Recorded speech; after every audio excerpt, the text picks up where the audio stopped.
Hello and welcome to the Renaissance Polymath.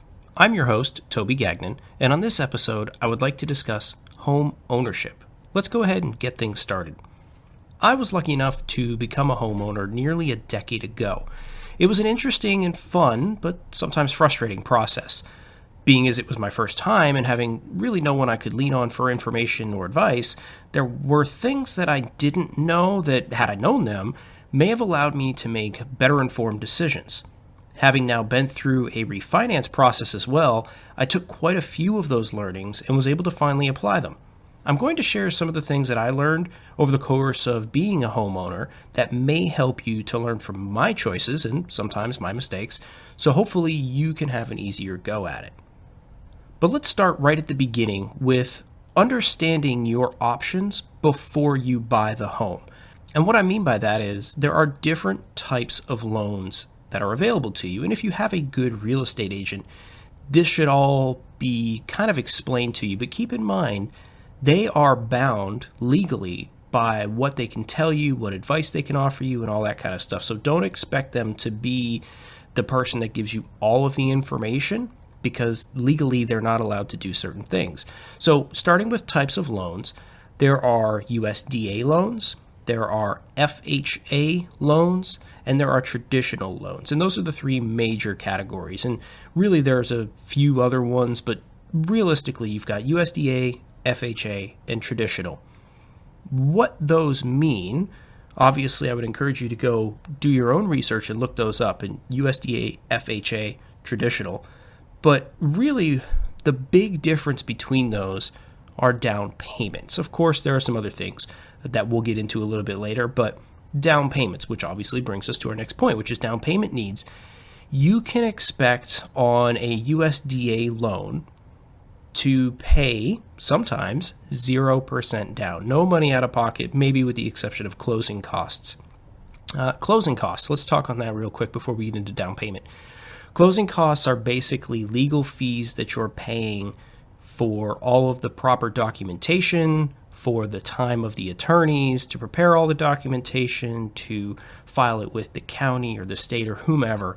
So there are closing costs, and those can run anywhere between $2,000 all the way up to about $10,000. And obviously there are going to be exceptions where some are less and some are more. But expect somewhere around the $5,000 to $6,000 mark for closing costs. Down payments are separate from that. And down payments are basically money that you're putting immediately toward the home. And your interest rate can be affected by how much you're putting down. For instance, if you put 0% down on a USDA loan, your interest rate may be a little bit higher because the bank is forking over all of the money. They're taking all of the risk right up front because you really don't have any skin in the game, so to speak. You haven't put any money toward it. FHA loans usually require somewhere between 2 and 5% down. Again, that may change with your area, with the market, and with the changing times and differences that the Fed may bring into play.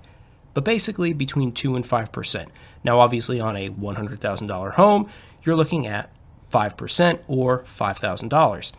On a $200,000 home, that is now $10,000. For a traditional loan, typically what a bank would like to see, or a lending institution would like to see for a traditional loan, is about 20% down. Yes, there are others that you can get away with 10% down or 15%, but traditional loans tend to be 20% down, which again, if you're buying a $200,000 home, is a hefty chunk of change. It's a lot of money that you may not be able to put down, which is why some people go the route of an FHA. Interest. Well, interest, like I mentioned, is going to be dependent upon many factors, your credit score, obviously, but also how much you're putting down, how much you're putting into the house right up front, how much risk is the bank taking. Keep in mind, you can buy down interest rate, but really all you're doing is prepaying for it. So keep that in mind. How long do you plan to be in the home? Does it make sense to buy down a rate or prepay an interest versus paying a slightly higher interest rate, let's say 4% versus 3%? Does it make sense to pay more to the bank right up front if you're only going to be in the home 5 or 6 years? Something to think about. But interest options, there are fixed interest options and adjustable interest options. Again, there are likely more options, but we're going to stick to the simple here. Fixed and adjustable. In adjustable, you're looking at, you'll hear terms like a 3-in-1 or a 5-in-1 ARM adjustable rate. Adjustable basically just means, like a 3-in-1, means that every 3 years, your interest rate could change. Some lending institutions, some banks, they'll protect themselves here and they'll say, hey, look, your rate can never go down, but it could go up. So in other words, if you buy and the interest rate is 5%, and 3 years later, the interest rates are down to 3.75%, but you might still be stuck at 5. The bank isn't necessarily going to lower them. Other banks are more forgiving, and they'll say, hey, look, your rate can never go up, but it could only go down. That's where the 3-in-1 or the 5-in-1 might make more sense. For fixed interest rates, it's not so dissimilar from buying a car. You're just looking at what is the best interest rate I can get, but keep in mind, when you buy down a rate, you're not necessarily actually saving money, you're just prepaying the bank. All right, let's talk about the length of the loan. A typical mortgage, most people think, is a 30-year mortgage. A 30-year fixed traditional loan would be something that most people think of when they think of a mortgage. But there are other lengths of loans. For instance, 10 years, 15 years. I've seen others that are more than 30 years as well, but 10, 15, and 30 are kind of the numbers. Understand that if you go with a shorter period of time, you may get a better interest rate, potentially, but doesn't necessarily mean you're going to be saving money. Some lending institutions also do not have penalties for prepayment or paying off early. So for instance, if you take a 30-year mortgage and it doesn't take you 30 years to pay it, you are actually potentially saving yourself money. And we'll get into that a little bit later on. So we've got our mortgage. We understand what type of loan we want, the down payment that's going to be required, the interest rates, whether it's a 3 or a 5-in-1, adjustable, or if it's a fixed amount. We understand the length of loan kind of can vary. Let's talk about that mortgage payment, because you're going to see a lot of numbers, especially if you do online calculators. You're going to see a lot of numbers online, like, a $200,000 home at a 3.5% rate is X amount per month. That's just for the loan on the house. Mortgage payments also consist of, obviously, principal and interest, as well as a mortgage insurance premium or a private mortgage insurance. So what are MIP and PMI? You're going to hear these terms. Mortgage insurance premium is something that is paid when you do a loan that is not traditional. So in other words, if you're putting less than 20% down on a home and you're not doing a traditional loan, mortgage, you may have a payment that is required by your lending institution that basically is almost like hey, we're giving you the benefit of the doubt here. You're not putting as much down, so we're going to make you pay more per month. In a mortgage insurance premium, for instance, for an FHA, or PMI, private mortgage insurance, for the other ones like a credit union or something like that. What you're looking at here is basically just, it's a risk. It's a risk the lending institution is taking by giving you the money to buy this home. So they're charging you a higher rate, so to speak. They're charging you insurance. So if you default on the loan, they have a little bit more they can dive into. It's worth noting, however, that mortgage insurance premiums or private mortgage insurance, MIP, PMI, you can lobby to get those off after your home reaches a certain amount of equity, or you have a certain length of time. So typically what that looks like is once you reach 20% owned, so again, let's say we have a $200,000 mortgage or house, and once we reach a point where we own or we only owe $160,000 on that home in principal balance, then we can lobby to have that insurance taken off. It may or may not go your way, and obviously things can change, But long and the short of it is PMI or MIP are not awful things. They're just means to protect the lending institution, but you can always get those off. Typically, it's about 5 years. Also, in a mortgage payment, you've got your principal, your interest, and your insurance maybe, but you also have escrow. So what the heck is escrow?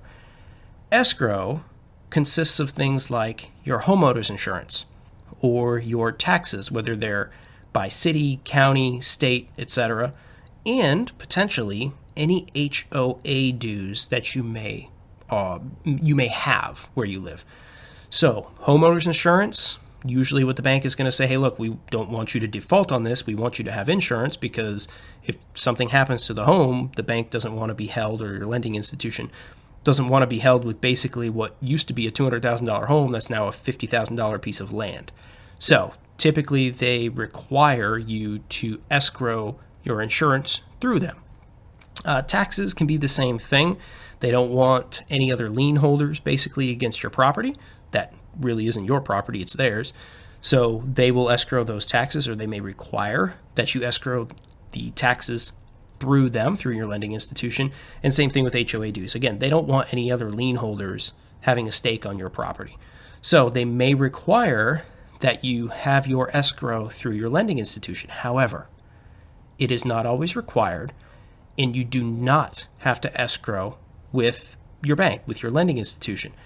If you plan it correctly, you can do it yourself. For instance, if your homeowner's insurance costs you $1,000 a year, or let's make it easy, let's say $1,200 a year, you could put away $100 per month into a separate account, savings account, whatever, and it can sit there. And then when it comes time to pay your homeowner's insurance, you simply take that money out of that account and pay. But the benefit that you get with doing it yourself would be that money can make you money.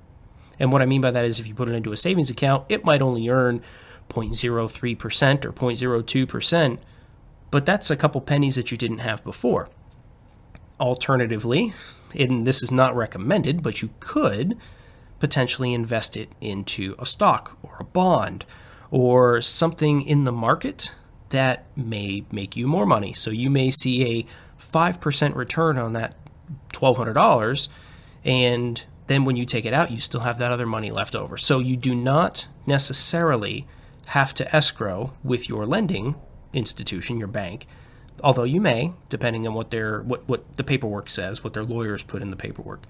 But if you plan it correctly, you can do it yourself. Same thing with taxes, same thing with HOA dues. You don't necessarily have to escrow with the bank. You might could do it yourself if you plan accordingly. Let's get into some financial and legal suggestions. And I'll preface this by saying, as I said in a couple episodes ago, I am not a financial expert, and I'm definitely not a lawyer. So please take everything I'm about to say with kind of a grain of salt and understand that I'm not an expert, and I would encourage you to seek advice, financial and legal, for your particular situation. So go find someone who's more knowledgeable and understands what you want. That'll help you. But just some basic suggestions that I have found that have helped me. Number one, I recommend setting up a living trust and deeding your home, and quite frankly, all of your material assets, your properties, your car, any other properties you have, anything that's really of value that requires a deed or a title or something like that, put it in the name of the living trust. There are pros and cons to this, absolutely, but look into that. Look into what a living trust is and whether or not it's right for you, and talk to some legal and financial representatives and experts and see if that's something that makes sense for you. But a living trust might cost you a couple $100 to set up, but it might save you, your family, your loved ones, a whole lot of trouble down the road. Consider that. Also, and this is just a financial recommendation, but make additional principal payments. So if your mortgage payment is, let's just say $1,000 a month. $1,000 a month is your mortgage payment. Well, of that, maybe $270 is escrow, right? Your HOA dues, your taxes, and your homeowner's insurance. So really now you're down to about $730 a month is actually what's going toward principal and interest on your home. Well, if you're early in your homeowner experience, early in the loan, you're going to be paying more interest than you were, let's say, in year 29. You're going to pay more interest in year 1 on your payments than you will in year 29. So a majority of that, maybe even 50%, is interest that you're paying to the lending institution. So if your $730 payment for principal and interest, you might actually only be paying about $400 potentially to your actual mortgage, to the principal balance of your home. So if you think about it, if you have a $1,000 mortgage, really only about 40% of that is going toward the actual principal balance. So if you make additional principal payments, not double payments, you're not paying $2,000, you're paying additional principal payment, really you can knock it up to $1,400. And by making that additional principal payment, you in theory have whatever the life of the loan is, right? So let's say it's 30 years, and right from the get-go, you make an additional principal payment every single month. It's almost like making 2 payments a month. Your 30-year mortgage now became 15 years. You pay the home off in 15 years. And like we talked about before, if your lending institution does not have any ramifications or any negative effects of paying off early, you just saved yourself all of that interest. So it could $20,000 maybe you could save yourself in interest. Consider making additional principal payments whenever possible. And understand that the principal payment that you're paying, the addition part, won't be nearly as much as you think it is. Okay, we've bought the home, we've set up the deed and all that stuff into a living trust. We're making additional payments. The home will be paid off in 15 years. Fantastic. Let's talk about general routine maintenance. Okay, you are a homeowner now. There are things that you're going to have to fix. Everybody, I'm sure you've heard it. There's the, oh gosh, the life of a homeowner, the life of a homeowner. Yeah, this is what happens when you're a homeowner. So here are things that you will need to do as a homeowner. And this is by no sense of the imagination an exhaustive list. Number 1, air filters. You will need to change air filters, especially if you have a central unit, whether it's central air, central heat, something. You are very likely going to have to change air filters. You're also going to have to change water filters. If you have a refrigerator that has the little water spigot in the front of the freezer or something, there's a water filter in there. You're going to need to change that. If you have a well system, you're going to need to maintain that well system, and very likely there's water filtration set up. Maybe even there's hard water set up to treat hard water. You're going to need to change those filters regularly. Oh, by the way, did you know that your washing machine and your dishwasher also have filters? You're going to need to check for those. Your microwave fan, that also has a filter. There are filters in all kinds of appliances nowadays. So when you get your home, see if you can find the owner's manual or the repair manual or whatever for all of your appliances. It's going to make your life so much easier. But everything has a filter, and you're going to be changing filters regularly. They're not cheap, unfortunately, especially if you want the good ones. If you have allergies, I recommend you pay the money and get a proper HEPA filter, and that will go a long way to making your quality of life better. So, filters, filters, filters. Also, on your sinks, you turn the faucet on. Most nowadays come with what's called an aerator. So basically it takes the water, mixes it with air, it comes out. You use actually less water that way. It's a great way to knock down your water bill.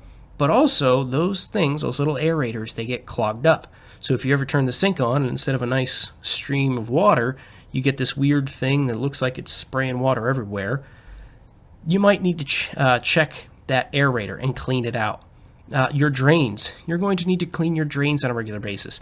They get dirty. You get in the shower, you clean yourself off. Where does all that dirt go? It goes in the drain. You're going to need to clean the drain. So have some drain cleaner handy, because the worst thing is when you need it and you don't have it. So just have it on hand. It's a good idea. Washing machine and dishwashing cleaning. Again, your dirty clothes and your dirty dishes go into these machines. Well, all that filth goes somewhere. Goes into the filters, etc. So invest in something like a Lemmy Shine or whatever, a machine tablet that you just run when the machine's empty and it cleans the machine. That's the life of a homeowner. And last part here under routine maintenance is understand that everything in a home has a useful life. Everything. Whether it's a microwave or an air conditioning unit or a roof. Everything has a useful life, and at some point, it will fail. It will stop working, it will break down, it's just going to stop. So, understand what the life expectancy is of each of your appliances. A microwave, about 5 years. Washer and dryer, 8 to 10 years. A refrigerator, 10 to 15 years. A roof, about 20 years, give or take, depending on where you live. Understand that you're going to have to replace or repair these things, so start saving money right now for that. Put money away like you do with your escrow. Put money away into a savings account and just let it sit there, let it earn you money, or put it into an investment account or something. Have that money available to you so that when the time comes and your microwave breaks and you need to go spend $300 to $500 on a new microwave, depending on what kind you have the money available to you. You're not dipping into a line of credit to do it. So understand that everything has a useful life, so start saving money right now to pay for the things that are need fixing. And the last part that we have here is useful tools. There are some things that I bought when I became a homeowner, some tools, and they've helped me out. And there are some things that I was, quite frankly, too cheap to buy, even though they weren't that expensive. And either I suffered because of it, trying to make a tool work that really wasn't the right tool for the job, or other things suffered, and I'll explain that. So first things first, you buy a home. Guess what you're going to need? You're going to need a level, a tape measure, and a hammer, because you're going to want to hang pictures on the wall, and you're going to need to know where the studs are, so I would even include a stud finder in there. A tool set, just a general tool set. Hey, I need to screw screws in. Well, do you have a screwdriver? Do you have a flathead, a Phillips head, a Torx bit, a hex head? Whatever it is, do you have all those tools? So a basic general tool set, a level, a tape measure, a hammer, and a stud finder. And one could argue a pencil. Pens are fantastic, but a pencil you can erase. That is bare minimum home ownership. Next, I would recommend a power tools, but specifically a 20-volt system. 18 volts are fine. Even some of the old 12-volt systems will work just fine, especially if it's light-duty stuff. But if you wanted to get into any serious repair or work, you're going to want a higher voltage. 20-volt is kind of that happy medium between price and effectiveness. You can get into something like a 24-volt system. Others are 40-volt systems. But 20 volts is kind of where it's at. And what I recommend is, for a 20-volt system, a drill, obviously, but an impact driver, a sweeper, almost like a leaf blower, except it's not a leaf blower. There's two things. There is a leaf blower, which replaces a rake, and there is a sweeper, which replaces a broom. I recommend just a sweeper. If you're going to cut your own grass, then just get yourself a sweeper. That'll be just fine. Obviously, a leaf blower is much better when you have to blow leaves, but not everybody has to do that. So, I bought this years ago when I became a homeowner. It is the Black & Decker Matrix system. And I'll link all of this stuff in the show notes as well, so you can kind of be taken right to it. But I have a Black & Decker Matrix system. And what that allows me to do is it allows me to swap the head. It's the same body, the drill bit or the power drill body, but I can swap the heads for a drill, for an impact wrench, impact driver, a jigsaw, a router, a Sawzall attachment. There's even an air compressor to blow up like a bike tire or an inflatable pool toy, something like that.